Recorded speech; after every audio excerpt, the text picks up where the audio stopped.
हर लम्हा एक बड़ा खतरा बनकर सामने आ रही है। जानी दुश्मन, डेंजरस हॉस्टिलिटी हम क्यों कह रहे हैं, यह समझना है तो जरा इस जानकारी को विस्तार से देखिए।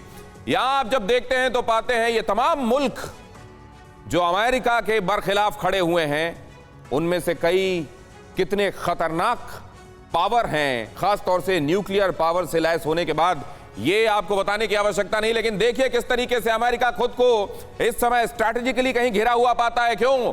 चीन एक बड़ा न्यूक्लियर पावर और सीधे सीधे चुनौती दे रहा है अमेरिका को। देखना यह है कि कल से जब शंग्रीला सिक्योरिटी डायलॉग शुरू होंगे और अगर अमेरिका और चीन के डिफेंस मिनिस्टर सामने सामने होते हैं तो क्या होता है।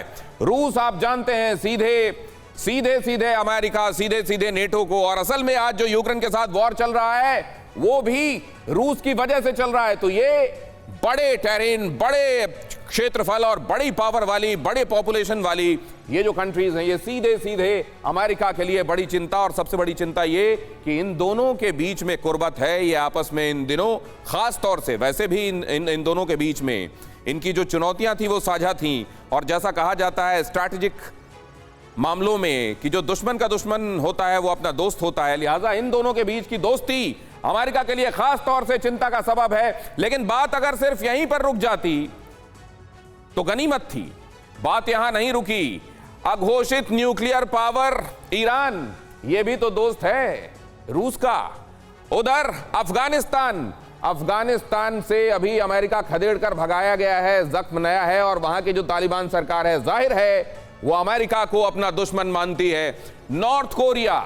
नॉर्थ कोरिया में किम जोंग हर दिन किसी ना किसी टेस्ट की, किसी ना किसी मिसाइल की, इंटरकॉन्टिनेंटल बैलिस्टिक मिसाइल की, और वो जो 2018 में समझौता हुआ था ट्रंप के साथ, उसको कूड़ेदान में डालने का काम हर दिन किया जाता है। और ये अमेरिका के जले में नमक की तरह है। टर्की है तो नेटो का मेंबर होने के बावजूद कई बार चीन को चिढ़ाने का, अनॉय करने का और चैलेंज देने का काम करता है रेसेप तैय्यप एर्दोगन।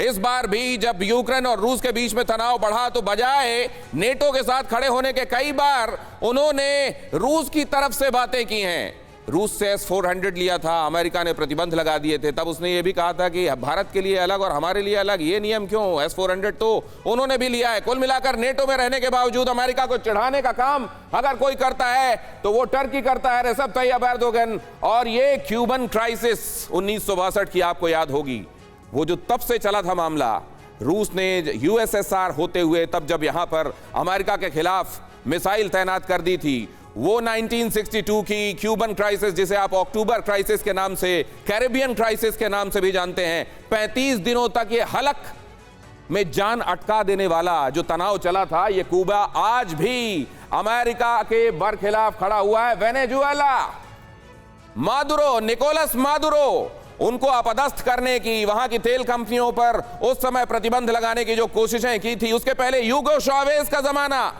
तब भी अमेरिका ने जो किया वो जख्म ये मुल्क भूला नहीं है और इसीलिए अमेरिका के बरखिलाफ खड़ा हुआ है। ये तमाम मुल्क मिलकर एक घेरेबंदी बना रहे हैं, ये तमाम मुल्क मिलकर अमेरिका के खिलाफ एक ऐसी हॉस्टिलिटी पनपा रहे हैं जिसमें अगर बातें हद से आगे बढ़ गई तो इन मुल्कों के बीच तक नहीं रुकेंगी, क्योंकि फिर ये मुल्कों के खेमे लड़ाई में उतरेंगे। और उसी को कहते हैं हम वर्ल्ड वॉर। लेकिन इस बार वर्ल्ड वॉर होगा तो वर्ल्ड वॉर नहीं, न्यूक्लियर वॉर होगा। परवाह देश की, सोमवार से शुक्रवार रात 10 बजे TV9 भारतवर्ष पर।